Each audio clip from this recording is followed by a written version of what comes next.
mbokk yi ñu ngi leen di nuyu di leen ziara di amati mbégte jàkkaarloog yéen ngi jox leen seen xibaari météo ñu ngi leen di yëgal mbokk yi ay taw yoo xam ne incha allah war nañu agsi ci guddib tey jii tàmbali nañ sax nag ci ngoon si ci yenn goxu réew mi waaye tamit dinañu wéyandi tuuti ci guddi gi ba ëllëg incha allah ci digg bëccëg ñu mën a nemmeekuwaat ay taw yoo xam ni dinañ laal gox yu bari ci réew mi boo leen desee fi ak bulletin bi di jeex di ngeen xam fan ak fan la taw yooyu nar a agsi ca noonu nag bu ñu wéyee animation satellite bi mbokk yi di ngeen gis ne ay niir yu takku incha allah dinañ ko nemmeeku ci réew mi rawatina ci guddi gi waaye tamit ba ci bët saalumu réew mi sax nag ëllëg ñu gisaat niir yoo xam ne ay niir yu takku yu mën a joxe taw yu nar a ñëwaat ci réew mi nar a laal gox yu bari ba léegi ngelaw gi dina bàyyeekoo bët saalum di dugg si nar a indaale tamit tuuti disons humidité boo xam ne dina mën a tax ñuy séntu taw incha allah ci diir googee ca noonu nag jàppale ni guddi tey ji incha allah mbokk yi dina doon guddi gu xaw a tàng tuuti ci ñi dëkkee ca boori Ndakaaru ak i tamit Ndar ndax foofu ñu ngi fay séntu température yoo xam ne dinañu kawe dinañu weesu 20 degré ak juróom-ñett te ca noonu sax même ba ci digg réew mi dinañu nemmeeku tuuti tàngoor ndax température yi lu ñu wàcc ci 20 degré ak juróom-ñaar lañ nar a toll diggante Thiès ak i Diourbel lii des ci digg réew mi ay température yu 20 degré ak juróom ba 20 degré ak juróom benn dinañ ko nemmeeku comme température minimale ca noonu nag ay taw incha allah ñu ngi koy séntu taw yi tàmbali nañ daanaka ci ngoonu tey ji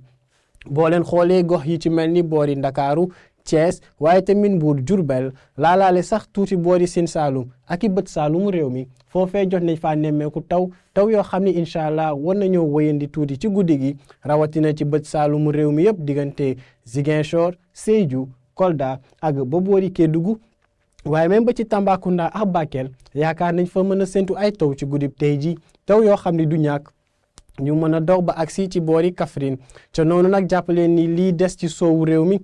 ak benn pàcc digg réew mi foofee ba léegi mën nañ fa nemmeeku ay niir yoo xam ne dinañu takku te du ñàkk léeg-léeg ñu mën a joxe ay wis-wisal ci yenn gox yi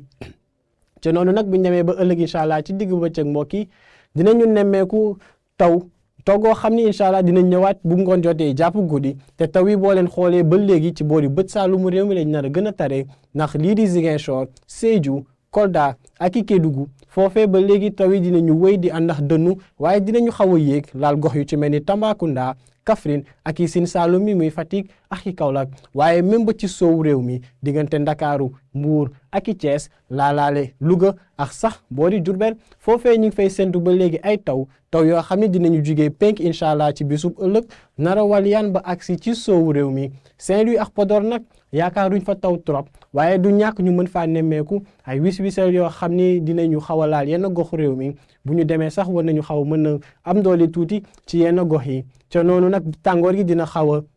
wàññeeku tuuti ci réew mi donte gusaay gi dina tax ñu nar ko nemmeeku bu baax ci soowu réew mi donte température yi ci 20 degré ak ñaar la nar a toll comme li gën a kawe 20 degré ak ñeent ci digg réew mi ci lii ëpp waaye tamit 20 degré ak ñeent ba 20 degré ak juróom ñoo nar a doon température maximale yi ñuy séntu ca bët saalumu réew mi mbokk yi lii lañ leen bëggoon a baaxee ci bisub tey ji